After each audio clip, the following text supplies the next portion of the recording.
சர்வதேச யோகா தினம் ஒவ்வொரு வருடமும் கூட ஜூன் மாதம் 21ஆம் தேதி அன்றைக்கு நாம் கொண்டாடி கொண்டிருக்கின்றோம். இன்றைக்கு 12வது சர்வதேச யோகா தினத்தை குறிப்பாக நம்மளுடைய தமிழகத்தின் யுனெஸ்கோனுடைய அவார்டு பெற்ற ஹெரிட்டேஜ் சைட்டான நம்மளுடைய மகாபலிபுரத்தில் 12வது சர்வதேச யோகா தினத்தை நாம் கொண்டாடி கொண்டிருக்கின்றோம். இன்றைக்கு மாண்புமிகு பாரத பிரதமர் மரியாதைக்குரிய திரு நரேந்திர மோடிஜி அவர்கள் மேற்கு வங்காளத்தில், அதாவது கொல்கத்தாவில் கலந்து கொண்டு அந்த யோகா தினத்தில் கலந்து கொண்டார்கள்.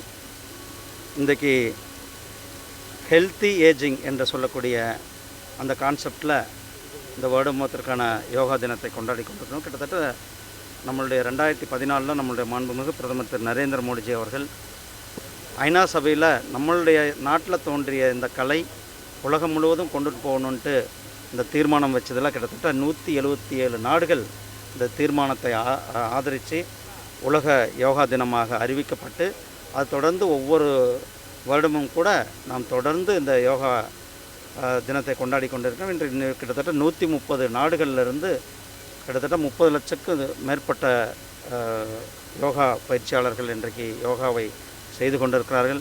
இந்த ஆரோக்கியமான வாழ்வு, அது லைஃப் டைம் டிசீஸ் என்று சொல்லக்கூடிய சர்க்கரை வியாதி, பிபி, இரத்த அழுத்தம், இதற்கெல்லாம் கூட நாம் தினந்தோறும் தொடர்ந்து யோகா செய்ய வேண்டும் என்பது யோகா கலைஞர்களுடைய வார்த்தையாக இருக்கிறது. நாம் தொடர்ந்து நம்முடைய வாழ்வில் நாம் அனைவரும் யோகாவை ஒரு டெய்லி வாழ்க்கையில் ஒரு அங்கமாக நாம் யோகாவை பின்பற்றப்பட வேண்டும் என்பது என்னுடைய கோரிக்கை. நன்றி, வணக்கம்.